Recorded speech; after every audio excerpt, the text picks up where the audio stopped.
வணக்கம்மா. நம்ம உடம்புல நோய் எதிர்ப்பு சக்தியை உண்டு பண்ணுறதுக்கு என்னென்ன சாப்பிடலாம் அப்படிங்கிறத இனி தொடர்ந்து பார்க்கலாம். நமக்கு தேவையான ஊட்டச்சத்துக்களை நம்ம கொடுத்துக்கிட்டே இருந்தோம்னா நம்மளுடைய உடம்பு நோய் எதிர்ப்பு சக்தி கிடச்சிடும். இன்றைக்கி நம்ம என்ன பார்க்க போகிறோம்னா பேரிச்சம்பழம் பற்றி தான் நம்ம பார்க்க போகிறோம். இதில் இரும்புச்சத்து அதிகமாகவே இருக்குது. கையில் காசு இருக்கும்போதெல்லாம் நான் சின்ன வயசில் வாங்கி சாப்பிட்றதுன்னா கடலை மிட்டாயும் பேரிச்சம்பழமும் மட்டும்தான். இப்போவும் சாப்பிட்றேன்.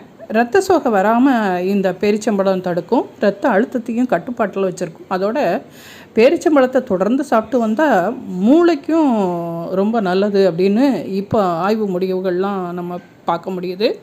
சளி இருமல் போகிறதுக்கும் கூட இந்த பேரிச்சம்பழம் ரொம்ப உதவியாக இருக்குது.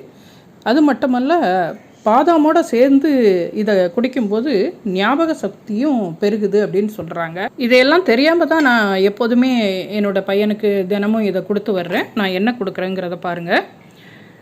மிக்சியில் 2 கடலை மிட்டாயை போட்டுக்கிறேன். வேர்க்கடலை பர்பி அப்படின்னு சொல்லுவோம்ல, அது ஒரு 14 அளவுக்கு பாதாம் பருப்பு அதையும் போட்டுக்கிறேன். இதோட நான் இன்னொரு பொருளையும் சேர்ப்பேன். அதுதான் நம்ம பேரிச்சம்பழம். ஒரு 4 பேரிச்சம்பழத்தை அதோட போட்டுக்கிறேன்.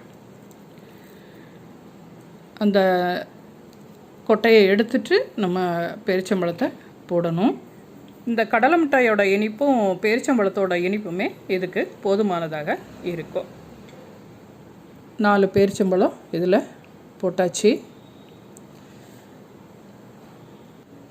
இதை 1-2 அப்படி அரைச்சிருக்கேன். இன்னும் இதை நல்லா மையாக அரைக்கணும். அப்படின்னா தானே பாலோடு சேர்த்து நல்லா குடிக்க முடியும். அதனால் கொஞ்சம் ஆறுன பாலை ஊற்றி நல்ல மையாக அரைச்சிட்றேன். இப்போ அரைச்சிட்டு வந்துட்டேன். அதை ஊற்றிக்கிறேன். அதோட நம்மளுடைய சூடுக்கு தகுந்த மாதிரி நல்ல சூடான பால் கொஞ்சமும் ஊற்றிக்கலாம். வெது வெதுப்பாக குடிக்கலாம். இல்லை கொஞ்சம் ஜில்லுன்னு குடிக்கணும் அப்படின்னா அப்படியே குடிச்சிடலாம்.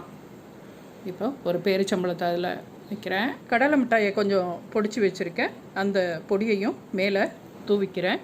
நீங்களும் இதை மாதிரி செஞ்சு கொடுங்க. ஆரோக்கியமாக இருப்பாங்க, அறிவாகவும் இருப்பாங்க.